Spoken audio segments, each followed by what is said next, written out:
Top of the morning, people. It is Saturday, December 16th, and I am here with your geopolitical news.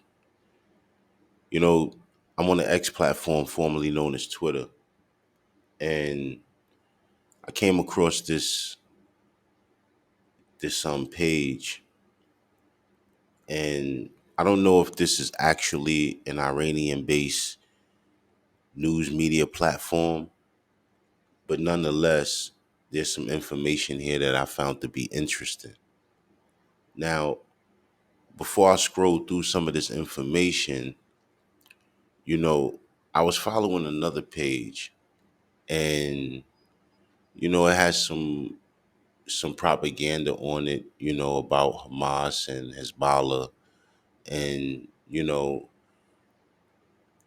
I was watching it. I was consuming the content, and I had showed it, to a friend of mine's, and it was brought to my attention that media platform, that outlet was actually a platform that's based in Saudi Arabia. And not only is the platform based in Saudi Arabia, but the platform is also funded by the Israeli government. And so, but by no means am I saying that this site is the same, nor am I saying that it is in comparison. I am just making an observation as an observer, and I'm truly getting to see what this world of disinformation really is like. The Iran Observer Post. After yesterday's intensified attacks on commercial ships, the Yemenis have now warned of a third phase of war if the U.S. does not end the war in Gaza. The third phase involves sinking ships, and the Answer Ruler movement warned that they have the necessary weapons to do so.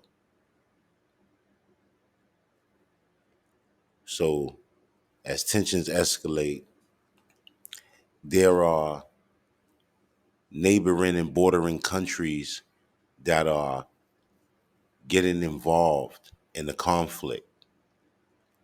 And what they've sought to do is to just seize ships in open waters.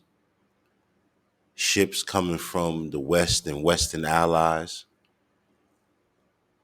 going wherever they may be going. A lot of these ships are now becoming under fire, and they'll be becoming seized by different groups in that region. The Iran Observer Post. Houthis made history yesterday and recorded the first successful use of an anti-ship ballistic missile. They fired anti-ship ballistic missiles at the Palladium 3 vessel, and the target was hit. The data from this attack will be passed on to Iran. We should expect that even more lethal anti-ship ballistic missiles will be developed in the future.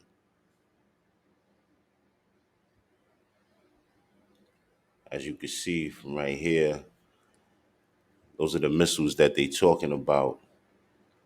So they use these, and I don't know if they sunk the ship, but I know that it was a direct hit.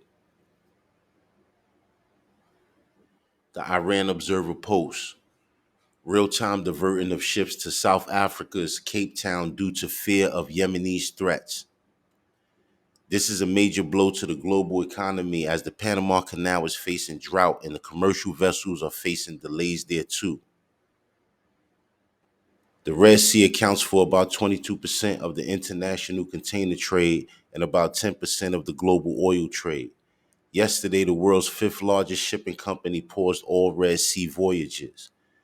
This is extremely significant because they operate 15.3% of the global container ship fleet, taking second place after the Mediterranean Shipping Company, controlling 18.6%. Also note that container ships, particularly those passing through geopolitical choke points like the Suez Canal, are subject to rising insurance premiums, which the shipping companies then pass down to the consumer. Consumers will hold their governments accountable for rising prices. So because of all of the conflicts, ships are being seized, goods are not passing through and reaching their destinations, which is only going to cause more conflict because people are going to suffer. You understand? So it's like I'm very disappointed in the United States of America and its Western allies for not supporting the ceasefire. Like, to actually stand up against the ceasefire, you are actually welcoming more and more conflict, not just in that region, but around the world.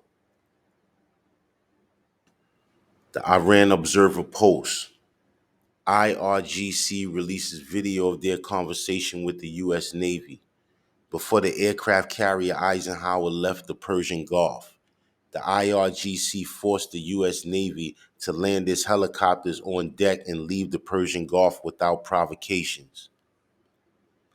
As you can see in the video, this is supposedly the encounter. You understand?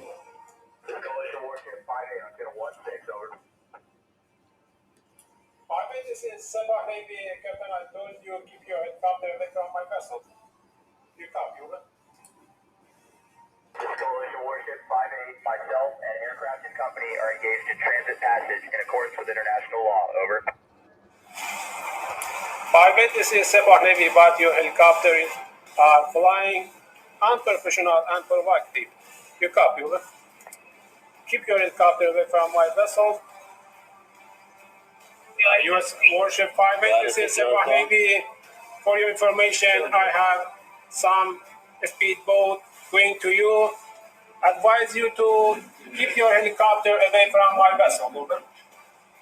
This is Disclosure Warship 5-8. Understand all. Over. In other geopolitical news, Al Jazeera reports Israeli army says it mistakenly killed 3 captives held in Gaza. The captives were killed during combat with Palestinian fighters after they were erroneously identified as a threat. You know, when I see these individuals, I don't see soldiers, I see cowards. I mean, look what they standing on. It takes a coward to do something as devastating as that and deem everyone, every living soul in that surrounding area of evil and has to be destroyed. So look what they're walking through. Look what they're trooping through. Cowardly troops trooping through death and destruction. They're trooping through rubble that they've caused from a bombardment, and now they get to troop through these desolate areas as if they themselves are the ones responsible for the end of evil when they are evil. Al Jazeera reports, no place for genocide. Qatar football fans stand for Gaza against Israel. Thousands of football fans gather to help raise funds and show solidarity with the people of Gaza amid Israel's war. So, you know, like I said, this region, slowly but surely, is standing up in solidarity with the people of Gaza. You understand? And as they should.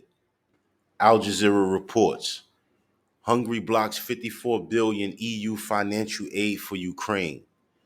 Veto came hours after the European Union agreed to open membership talks with Ukraine in a move Hungary opposed.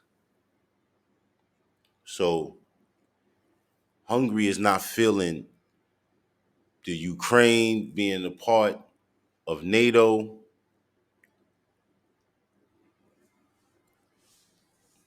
It's not feeling still funding and sending aid to Ukraine. The position that many countries take outside of the West is that Ukraine needs to end the war. Ukraine needs to come to the table with Putin, with Russia, and they need to work out a deal where they can end the war and they can both have what they want. The only problem is Ukraine wouldn't actually be getting what it wants. Not only would it be actually getting the short end of the stick, but it would be a horrible deal for Ukraine. After being invaded, losing so many troops, soldiers, and so many deaths and destruction in your homeland, only to have to give up occupying territory to the Russians, and then at the end of it, still not receive NATO membership. Yeah, safe to say it's a horrible loss. And Russia has a flawless victory.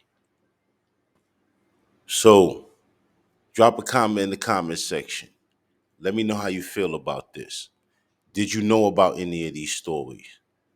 And always remember, stay vigilant, stay safe. Peace.